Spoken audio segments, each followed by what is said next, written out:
오늘은 이 손익의 기속 사업연도죠. 손익, 손실 또는 이익, 언제 어느 사업연도에 귀속되나. 입금 또는 송금이죠. 그러니까 입금 또는 송금이 어느 사업연도에 귀속되나, 이것을 한번 알아보는 것입니다. 이 법인세법과 회계 있죠. 기업회계. 이 가장 큰 차이가, 법인세법은 권리, 의무, 확정주의입니다. 권리가 확정된 경우, 의무, 지급 의무, 받을 권리가 확정된 경우, 또는 지급, 이때가 입금이죠. 그 다음에 지급 의무가 확정된 경우, 송금입니다. 그러니까 이 기업 회계랑은 달라요. 기업 회계는 발생주의, 실현주의 이런 식으로 인식하지만, 세법은 권리, 의무, 확정주의, 받을 권리가 확정된 경우. 예를 들어서 물건 있죠. 제품이나 상품, 인도주의입니다. 인도한 때, 인도를 일단 물건을 인도를 해야 돼요. 물건을 인도를 해야지 받을 권리가 확정된다. 그렇기 때문에 이때 인도한 때를 입금, 인도한 때 입금 산입한다는 겁니다. 그리고 지급 의무가 확정된 때 송금 산입한다. 이 1번 보시면 상품 있죠. 상품이나 제품의 경우 인도한 날입니다. 인도를 해야 돼요. 법적으로 인도를 해야지 받을 권리가 생긴다는 겁니다. 그렇기 때문에 인도한 때, 이거 맞는 거죠. 이번에 상품 시용 판매, 시용 판매의 경우 상품에 대한 구입 의사를 표시한 날을 손익 인식한다. 이런 건 다 중급회계에 나오는 거죠. 시용 판매, 이때는 구입 의사를 표시한 날. 그 다음에 상품 외 자산의 양도 경우입니다. 그러니까 부동산 같은 경우죠. 이때는 대금을 청산한 날 손익을 인식한다. 대금 청산일입니다.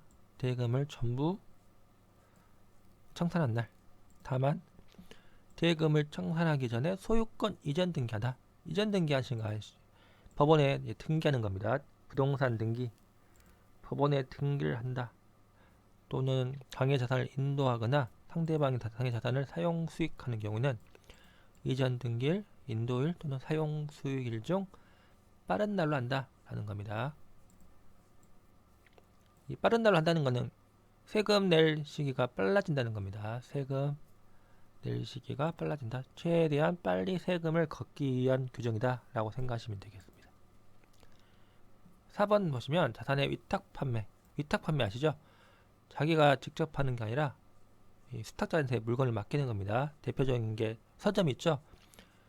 책을 출판사에서 직접 판매하는 게 아니라 그 서점에 일단 맡겨요. 맡겨가지고 판다.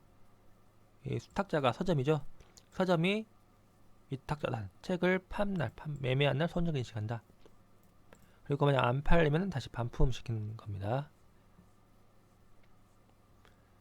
그 다음에 5번 증권시장에서 보통 거래 방식으로 한 위탁증권 매매는 현금 결제일이 아닙니다. 이게 매매 계약을 체결한 날. 이게 5번이 틀린 거죠. 5번이 틀린 거다라는 겁니다. 2번 보시면 법인세법상 장기 할부 판매에 대한 손익의 귀속 시기. 1번 보시면 장기 할부 판매랑 자산의 판매 또는 양도로서 판매 금액 또는 수익 금액을 월부, 연부, 기타 지불 방법에 따라 2회 이상 분할합니다. 2회 대금 판매 양도하고 대금을 2회 이상 분할하여 수입한다. 그리고 당해 목적물 인도일의 다음 날부터 최종 할부금 지급일까지의 기간이 1년 이상인 것을 말한다. 그래서 중요한 게 인도일이 아닙니다. 인도일의 다음 날부터. 인도일의 다음 날부터 최종 할부금 지급일까지의 기간이 1년 이상인 것을 말한다. 이거는 외워야 되겠죠? 인도일의 다음 날부터 최종 할부금 지급일까지 기간이 1년 이상이다. 이거는 반드시 외워야 됩니다.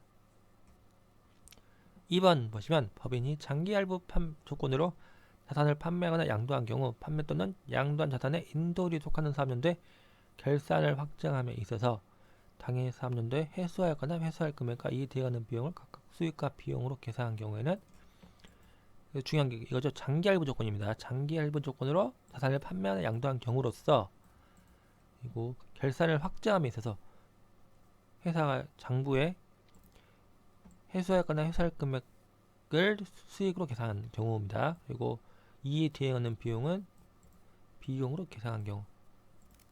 장기 할부 조건에 따라 각 사업연도에 회수하였거나 회수할 금액과 이에 대응하는 비용을 각 해당 사업연도 이익금과 송금에 산입한다. 이 법조문에 그대로 이게 옮긴 겁니다. 회수기일 도래 기준이죠. 장기 할부 판매 같은 경우는 법인세법은 회수기일 도래 기준도 수용한다는 겁니다. 장기 할부 판매 이 경우 세법은 회수기일 도래 기준도 수용한다. 이게 중요한 거죠. 회수기일 대금을 나누어서 물건을 인도하고 대금을 나누어 회수한 경우 그 계약서상 회수한 금액 그 회수기일에 따라서 입금 산입한다. 그리고 관련된 비용은 송금 산입한다. 이런 회수기일 도래 기준도 수용한다는 겁니다. 금액이 큰 경우 한 번에 돈을 안 받고 나누어 받는 거죠. 그런 경우 다 이것도 다 수용한다는 겁니다. 3번 보시면 중소기업인 법인이 장기 할부 조건 자산을 판매하거나 양도한 경우로서 그 장기 할부 조건에 따라서 각 사업연도에 회수하거나 회수할 금액과 이에 대하는 비용을 각각 해당 사업연도 입금과 송금에 산입하여야 한다. 일단 중소기업입니다. 중소기업인 법인이 장기 할부 조건으로 자산을 판매한다. 중소기업인 법인이 장기 할부 조건으로 자산을 판매한다.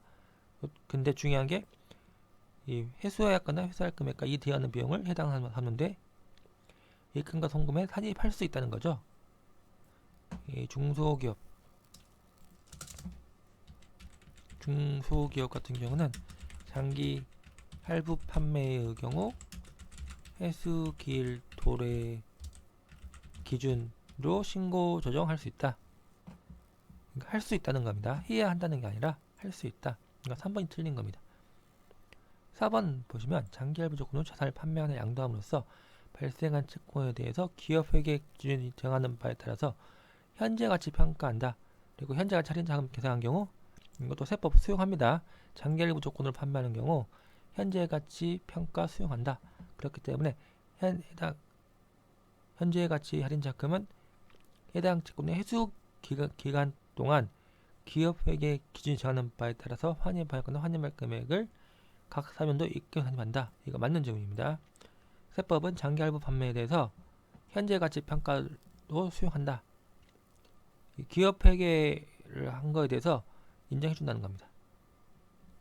5번 장기 할부 판매 시 자산을 인도하고 받은 채권을 명목가치로 평가하여 입금에 산입하고 그 자산의 장부가액을 송금 산입한다.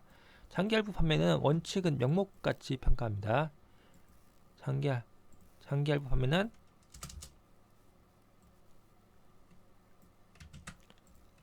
명목가치 평가다. 그리고 현재 가치 평가도 수용한다. 그러니까 둘 다 한다는 거죠. 원칙은 명목가치 평가지만 현재 가치 평가한 경우도 수용한다. 중요한 게 이거예요. 장기 할부 판매, 단기 할부 판매가 아닙니다. 장기 할부 판매의 경우에는 회수기일 도래 기준도 수용하고 명목가치 평가도 수용하고 현재 가치 평가도 수용한다.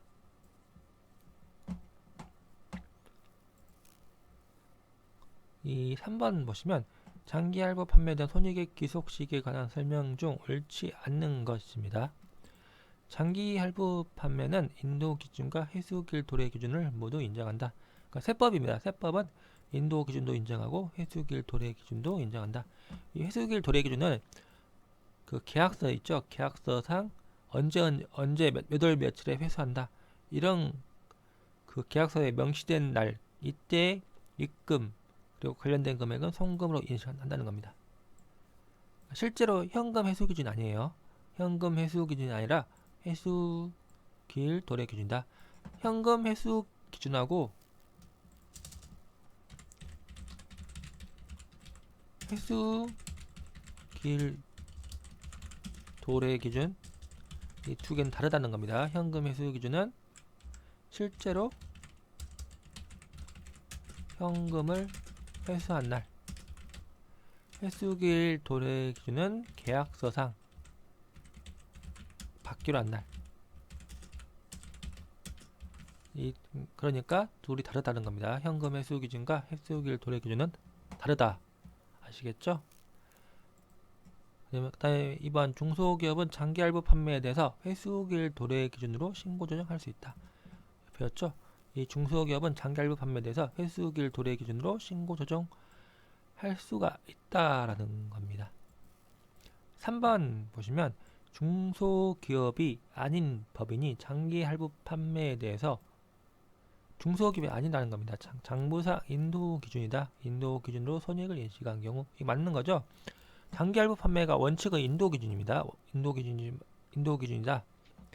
그런데 회수길 도래 기준도 세법은 수용한다는 겁니다. 인도 기준으로 손익을 인식한 경우 회수길 도래 기준으로 신고 조정할 수 없다. 이게 맞는 걸까요? 틀린 건가요? 중요한 건 이거죠. 중소기업이 아닌 법인입니다. 그리고 인도 기준으로 이미 회계 처리한 경우예요. 손익을 인식한 경우입니다. 장부상 인도 기준으로 손익을 인식한 경우 이미 그럼 끝난 거예요. 회수길 도래 기준으로 신고 조정할 수 없다는 겁니다. 중소기업 같은 경우는 되죠. 중소기업은 신고 조정 가능하다. 하지만 이 중소기업이 아닌 법인이기 때문에 이때는 회수길 도래 기준으로 신고 조정할 수 없다라는 겁니다. 장부에 이미 손익을 인식 회계 처리한 경우에는 회수길 도래 기준으로 신고 조정할 수 없다. 4번 KIFRS를 적용받는 중소기업은 단기 할부 판매에 대해서 회수길 도래 기준을 적용받을 수 없다. 중요한 게 이거죠. 단기 할부 판매입니다. 만약 장기 할부 판매다 그러면은 회수길 도래 기준 적용받을 수 있습니다. 근데 단기 할부 판매다 이런 경우는 회수길 도래 기준을 적용받을 수 없다라는 겁니다. 5번 보시면 중소기업의 장기 할부 판매에 대해서 회수하기로 약정한 금액과 실제 회수액이 다른 경우 실제 회수액으로 손익을 인식한다. 이게 틀린 겁니다. 이 보시면 회수길 도래 기준은 계약서상 받기로 한 날입니다. 그러니까 회수하기로 약정한 금액을 손익으로 인식한다는 겁니다. 실제 회수액을 인식한다. 이거는 현금 회수 기준이죠. 실제로 현금 회수한 날. 근데 이게 아니에요. 틀린 겁니다. 회수하기로 약정한 금액을 손익으로 인식한다. 그러니까 5번이 틀렸다라는 겁니다. 4번 법인세법상 장기할부 판매에 대한 손익의 기속시기에 관한 설명 중 옳지 않는 것입니다. 장기할부 기간 중 폐업을 한 경우 폐업을 현재 기준으로 입금이 산입하지 않은 금액과 이에 대응하는 비용을 폐업일이 속한 3년도에 입금과 송금에 각각 산입하여야 한다라는 겁니다. 이게 맞는 겁니다. 폐업할 때 한 번에 인식한다. 이렇게 생각하시면 되겠습니다. 이때 폐업할 때 인식하지 않으면 영원히 인식 안 되겠죠. 그러니까 폐업할 때 한 번에 인식한다. 2번 장기 할부 판매 시 회수 약정 기준 길 이전에 회수한 금액은 선수금, 회수 약정일까지 회수하지 못한 금액은 미수금으로 처리한다. 맞는 겁니다. 3번 보시면 회수길 도래 기준을 적용하는 경우 인도일 이전에 회수한 금액은 인도일에 회수한 것으로 본다 라고 써져 있죠. 일단 회수길 도래 기준은 계약서상 받기로 한 때죠. 그리고 인도일 이전에 회수한 금액, 그러니까 선수금입니다. 선수금 받은 경우 인도일 전에 미리 대금을 받은 경우에는 인도일에 회수한 것을 본다. 이거 맞는 지문이에요. 인도한 때 인도일 전에 받으면은 인도일에 회수한 것을 본다. 4번 장기할부 판매 시 채권은 명목가액으로 평가하나 현재 가치로 평가하고 현재 가치 할인 차금을 계상한 경우 허용한다 라고 되어 있죠. 일단 장기할부 판매입니다. 장기할부 판매 명목가액 평가 이거 인정해 주는 거죠. 그리고 현재 가치 평가도 인정해 줍니다. 장기할부 판매이기 때문에 명목가치 평가도 인정해 주고 현재 가치 평가도 인정해 준다. 그러니까 이것도 맞는 지문입니다. 5번 보시면 중소기업이 장기할부 판매 시 채권을 현재 가치로 평가해 현재 가치 할인 차금을 계산한 경우 허용한다. 이거 틀린 겁니다. 단기할부 판매가 아닙니다. 장기할부 판매 같은 경우는 현재 가치 평가를 인정한다. 장기할부 판매하고 단기할부 판매를 구분을 해야겠죠.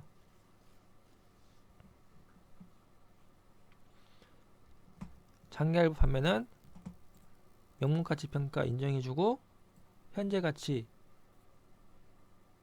평가도 인도해준다. 그리고 회수기일 도래 기준도 인정해준다는 겁니다. 그러니까 이걸 외워야 된다는 겁니다. 이 5번 보시면 중소기업입니다. 중소기업이 할부 판매에 관련된 자료이다. 할부 판매에 대한 세무조정이 14기 3년도 세무소득금액에 끼치는 영향은 옳은 것입니다.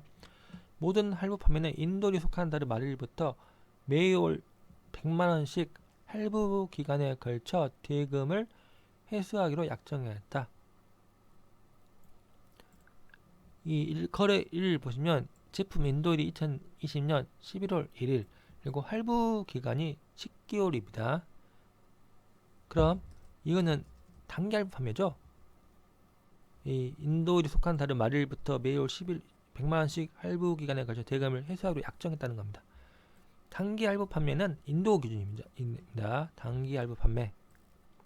단기 할부 판매는 인도 기준과 인도일에 한꺼번에 손익을 인식한다. 결사사항 회계처리 보시면 거래일에 대해서 대금 회수액을 회수일에 각각 매출액으로 계산하였다. 회수액은 200만원만 계산했다는 거죠. 틀린 겁니다. 그러니까 800만원을 증가시킨다는 겁니다. 회사는 200만원만 인식했지만 그 단기 할부 판매 같은 경우는 인도일에 한꺼번에 1000만원 한꺼번에 인식한다는 겁니다. 그렇기 때문에 플러스 800만원 한다는 겁니다. 아시겠죠? 그리고 거래 2에 대해서는 인도일의 총 판매 대금을 매출 계산했다. 거래 2 보시면 할부 기간이 20개월입니다. 20개월이기 때문에 장기 할부 판매다. 장기 할부 판매에 대해서 인도일에 매출액 계산한 경우 이 경우 세무조정 할 필요 없습니다. 단기 할부 판매는 인도 기준 인정해주고 그 다음에 회수기일 도래 기준도 인정해줍니다. 그렇기 때문에 인도 기준으로 회계 처리한 경우 세무조정 할 필요 없다. 또 하나 중요한 얘기죠. 할부 매출 원가에 대한 세무조정은 고려하지 않는다.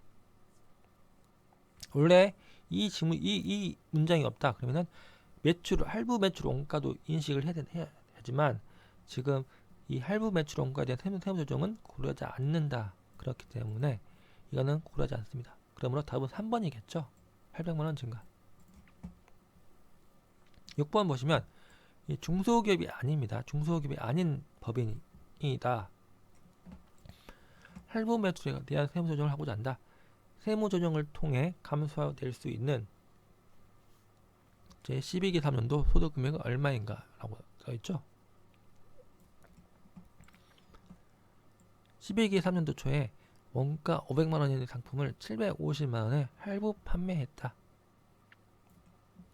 이제 원가 나온 겁니다. 원가 나왔고 750만원에 팔았다. 그리고 12기 3년도 말부터 매 3년도 말에 150만원씩 5년간 균등하게 회수하기로 하였다. 그러니까 장기 할부 판매입니다. 5년 동안 회수하니까 인도일 다음 날부터 최종 부불금의 지급일까지 기간이 1년 이상이다. 실제 회수한 할부금은 없다라는 겁니다. 그리고 할부 매출에 대해서 12기 3년도에 다음과 같이 기업 회계 기준에 따라서 적정하게 회계 처리하였다. 현재 가치 평가한 경우죠. 장기 할부 판매에 대해서 현재 가치 할인차익 계산한 경우입니다. 그러니까 현재 가치 평가했다. 그리고 할부 매출 원가 계산했다. 그러니까 인도 시점에 한꺼번에 이 750만 원 팔고 한꺼번에 매출채권 750만 원 인식하고 현재 가치 평가하고 매출 원가 500만 원 인식한 경우입니다. 장기 할부 판매에 대해서 인도 시점에 한꺼번에 인식한 경우입니다. 그럼 이거에 대해서 세무조정 할 필요 없겠죠? 장기 할부 판매에 대해서 인도 기준으로 인식한 경우, 장기 할부 판매 인도 기준으로 인식한 경우 인정해 줍니다. 장기 할부 판매는 인도 기준이 원칙이다. 그렇기 때문에 인도일에 이렇게 한꺼번에 손익을 인식한 경우 세무조정 할 필요가 없습니다. 그러니까 이거는 답은 용언입니다. 그 다음 7번 보시면 법인세법상 용역제공에 대한 손익의 귀속시기에 대한 설명 중 옳지 않는 것입니다. 이 용역제공입니다. 용역제공은 용역 진행기준입니다. 용역제공에 대한 손익인식은 진행기준 아시겠죠? 용역제공의 손익인식은 진행기준, 그러니까 진행도에 따라서 손익을 인식한다. 그러니까 물건을 인도할 때 인식하는 게 아니에요. 인도기준이 아닙니다. 인도기준이 아니고 진행기준이다. 그럼 용역제공의 대표적인 게 건설용역이죠. 건설용역 같은 경우에는 이 진행률을 계산합니다. 진행률을 계산해 가지고 진행률만큼 손익을 인식한다. 그러니까 건물을 다 짓고 그 건물 넘길 때 손익을 인식하는 게 아닙니다. 건물을 짓는 동안 그 공사 진행도에 따라서 손익을 인식한다. 또 하나 중요한 게 이 보시면 나오지만 중소기업이 법인이 수여하는 계약기간 1년 미만의 건설입니다. 그러니까 이 쉽게 생각하면은 중소기업은 빌라 짓죠. 빌라 짓는다. 빌라를 짓는다. 이거 대기업 있죠. 대기업은 아파트를 짓는다. 이 빌라 같은 경우는 그 별로 안 걸려. 공사기간이 보통 1년 미만입니다. 한 6개월 오래 안 걸립니다. 근데 아파트는 몇 년 걸려요. 그럼 이런 빌라를 짓는데 계약기간이 1년 미만인 건설이죠. 중소기업이 법인 수행하는 계약기간이 1년 미만인 건설에 대해서 목적물이 인도일이 속하는 사업인데 입금과 송금에 산입할 수 있다. 이거 맞는 겁니다. 그 공사 진행률에 따라서 1년 미만이기 때문에 1년 미만인 건설에 대해서 진행률 계산해가지고 하려면 좀 복잡하잖아요. 복잡하니까 그냥 귀찮으니까 어차피 1년 미만 건설 같은 경우는 인도일이 속하는 사업인데 입금과 송금에 산입할 수 있다. 이것도 해줍니다. 중요한 거는 단기 건설이죠. 계약기간이 1년 미만인 건설. 그 다음에 2번 보시면 기업회계 기준에 따라서 목적물의 인도일이 속하는 사업인데 수익과 비용으로 계산한 경우 목적물의 인도일이 속하는 사업인데 손익 입금과 송금에 산입하여한다. 이게 틀린 겁니다. 산입할 수 있다. 이 용역제공은 진행기준입니다. 용역제공은 진행기준이다. 근데 기업회계 기준에 따라서 목적물의 인도일이 속한 사업인데 수익과 비용을 계산한 경우입니다. 그러니까 예약매출이죠. 예약매출 같은 경우 이런 경우 인도 기준을 만약 적용한 경우 인도 기준을 회사가 회계 처리를 인도 기준으로 회계 처리했다. 그러면 목적물의 인도일이 속한 사업연도에 예금과 송금에 산입할 수 있다는 겁니다. 산입해야 한다는 게 아니에요. 3번 유동화 전문회사 등 법인세법상 소득공제를 적용받는 법인으로서 국제회계 기준을 적용하는 법인이 수행하는 예약매출의 경우 여기 예약매출 나옵니다. 목적물의 인도일이 속한 사업연도에 예금과 송금에 산입한다. 이거 맞는 겁니다. 이건 강제사항입니다. 4번 법인이 빚이 기장한 장부가 없거나 이 빚이 기장한 장부의 내용이 불충분하여 실제로 소요된 총 공사비 누적액 작업시간을 확인할 수 없다. 그런 경우 목적물의 인도일이 속한 사업연도에 입금과 송금에 산입한다. 이것도 강제죠. 강제사항입니다. 이 진행률을 계산하기 수가 없죠. 이런 경우에는 인도일이 속한 사업연도에 입금과 송금을 산입한다는 겁니다. 5번 작업 진행률에 의한 입금과 송금이 공사계약 해약입니다. 해약으로 인해서 확정된 금액과 차액이 발생한 경우 그 차액을 해약에 속한 사업연도에 입금과 송금에 산입한다. 이게 맞는 거죠.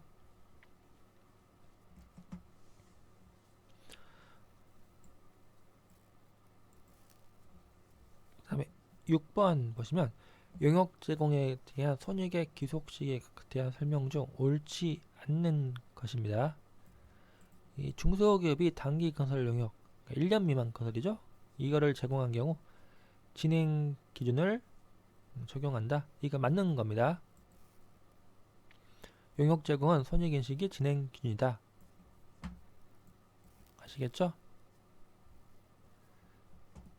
2번 중소기업이 1년 미만 분양 공사 건설에 대해서 장부상 진행 기준으로 손익을 인식한 경우 법인의 선택에 따라서 신고 조정으로 인도 기준을 인식할 수 있다. 이거 맞는 겁니다. 원칙 중소기업은 1년 미만 분양 건설에 대해서 원칙은 진행 기준이에요. 진행 기준이지만 이 단기 건설 용역 같은 경우는 법인이 선택에 따라서 신고 조정으로 인도 기준 인식할 수 있다. 진행 기준으로 인식한 것보다 인도 기준으로 인식하는 게 더 나을 수가 있어요. 진행 기준은 공사 진행도에 따라서 손익을 인식하죠. 근데 이거는 단기 건설 용역에 대해서 법인이 인도 기준으로 만약 인식한다. 그러면 나중에 건물 완공되었고 인도될 때 이때 손익을 인식하는 거기 때문에 세법상 세부담 시기를 과세 이연할 수 있다는 겁니다. 그렇기 때문에 이런 거 시험에 나온다는 겁니다. 중소기업인 법인 일단 체크할 게 중소기업이다. 중소기업이 1년 미만인 경우입니다. 1년 미만 단기 건설용을 제공.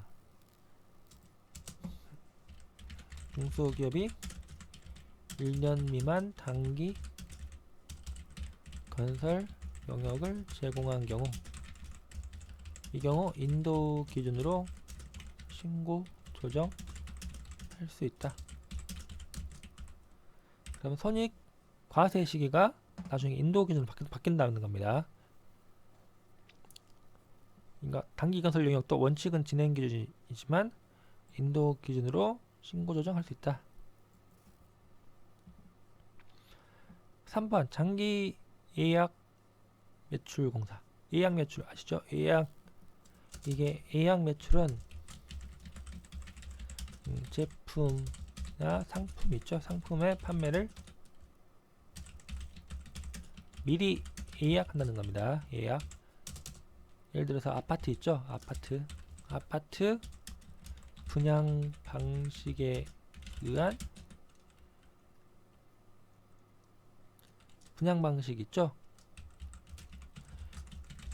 미리 분양 그 하우스 있죠? 거기서 미리 계약한다는 겁니다. 미리 그 모델 하우스 보고 계약을 하고 돈 받는 거죠. 일단 계약금 주면은 그거 가지고 건물 짓는 겁니다. 예약 매출.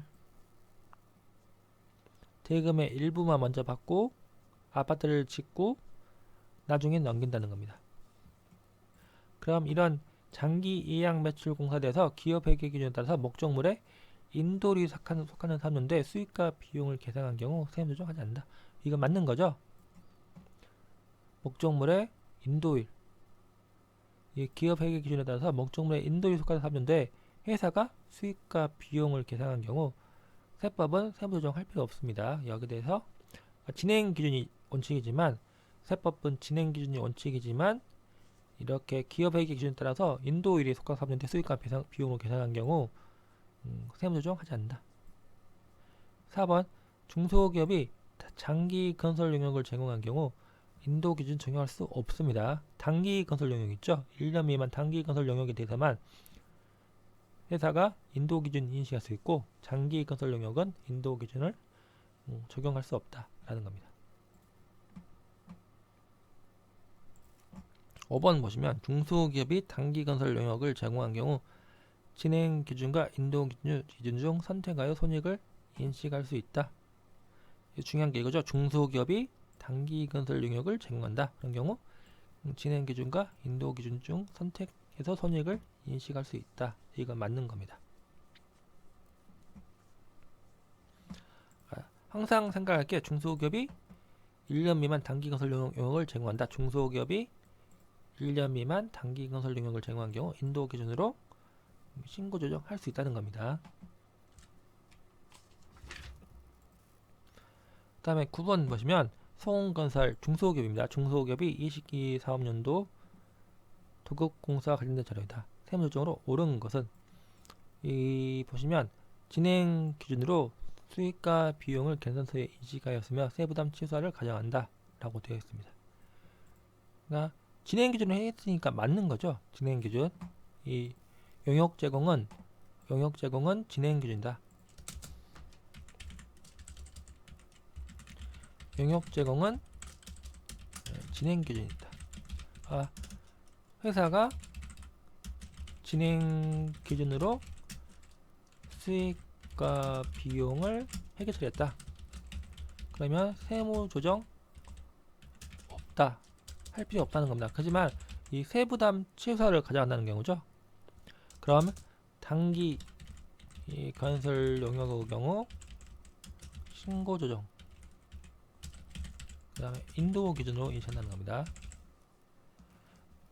여기 보시면 이거는 장기죠. 장기. 이 장기 건설 용역 같은 경우는 진행 기준으로 인식한 경우 세무 조정 할 필요 없고, 2번 104 보시면 이건 단기죠. 1년 미만입니다. 계약 1년 미만 단기 건설이기 때문에 이 경우 진행 기준으로 인식한 경우 인도 기준으로 인식할 수 있다는 겁니다. 그러니까 2020년입니다. 2020년이기 때문에 현재 공사가 끝나지 않았죠. 2021년에 끝난다는 겁니다. 2020년에는 입금과 송금을 인식하지 않고 2021년 이때 입금과 송금을 인식한다는 겁니다. 그럼 회사는 진행 기준으로 인식했죠. 그럼 보시면 총 공사 예정 원가분의 단기 공사 원가 하시면 35 나누기 350 해주고 진행률이 10%입니다. 그럼 도급금액 400 곱하기 10% 하면은 40이죠. 그럼 회사는 현재 40 수익이 40 그 다음에 원가가 35 이런 식으로 인식이 되어 있다는 겁니다. 그렇기 때문에 이거를 수익 인식한 거를 입금 불산입, 수익 인식한 거를 입금 불산입, 원가 인식한 거를 송금 불산입 이런 식으로 세무 조정한다. 그러면 나중에 2020년에는 손익이 인식되지 않고 2021년에 손익을 인식한다는 겁니다. 회사가 진행 기준으로 인식한 경우 중소기업은 신고 조정으로 인도 기준으로 인식할 수 있다라는 겁니다. 아시겠죠? 여기까지 하겠습니다.